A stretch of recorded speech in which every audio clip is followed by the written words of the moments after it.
Bismillahirrahmanirrahim. Le prophète sallallahu alayhi wa sallam déclara: La vie est jouissance, et la meilleure des jouissances est l'épouse vertueuse. La jeune fille quitte la maison dans laquelle elle a grandi. Elle quitte ses parents pour aller s'installer dans un nouveau foyer avec son mari. Une nouvelle vie commence. C'est un moment difficile pour la jeune femme. Elle fait de grands sacrifices pour son époux. Dieu recommande aux époux de bien traiter leur épouse. Il nous invite à entretenir de bons rapports avec elle, de leur adresser des propos doux et affectueux.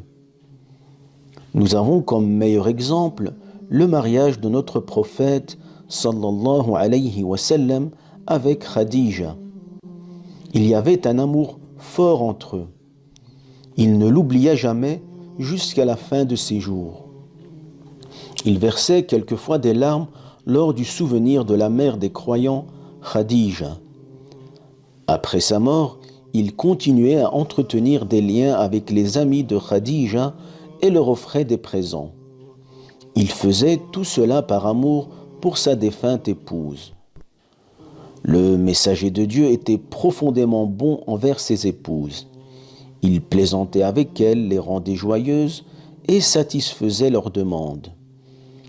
La vie de couple doit se baser sur l'entente, la complicité et la compréhension mutuelle. L'époux ne doit pas faire preuve d'agressivité envers son épouse, la mépriser ou vouloir s'en séparer dès la première dispute. Il se peut que vous n'appréciez pas certaines choses chez elle, mais qui peut s'avérer être la source d'un grand bonheur. Personne n'est parfait. Tout le monde a des qualités et des défauts. L'homme a aussi des devoirs envers son épouse. Si le mari se comporte avec tendresse et miséricorde envers son épouse, il sera largement rétribué.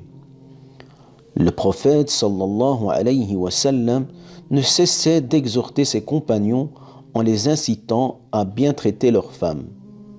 Il déclara: Le meilleur d'entre vous est celui qui se comporte de la meilleure manière envers son épouse. Et je suis le meilleur d'entre vous qui se comporte le mieux avec mes épouses. Nous voyons combien de textes coraniques et prophétiques invitent à la bonté envers l'épouse qui se dévoue corps et âme pour sa famille. La femme vous donne des enfants et les éduque.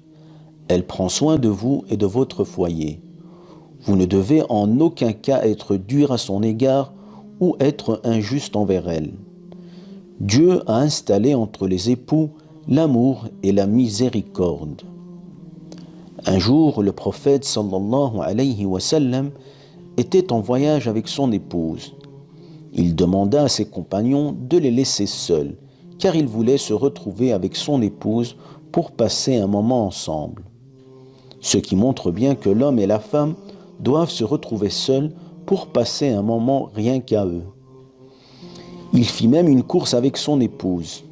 Tantôt il la dépassa, tantôt elle le dépassa. Nous voyons également que le prophète sallallahu alayhi wa sallam s'amusait aussi avec sa femme. Ce qu'aimait le plus le prophète sur terre, c'était le parfum ainsi que ses épouses. Nous avons le messager de Dieu comme modèle à suivre qui était au service de sa famille. Il aidait ses épouses dans leur foyer et était à leur service. Même durant ses retraites spirituelles, il leur accordait du temps. Ces moments passés avec l'épouse font partie de l'adoration et seront également récompensés. Le prophète sallallahu alayhi wa sallam était doté d'un caractère très élevé. À vous de suivre sa voie et de vous comporter de la meilleure façon avec vos épouses en les traitant avec amour, affection et miséricorde, et vous serez largement rétribué pour cela. Walhamdulillahi Rabbil Alamin.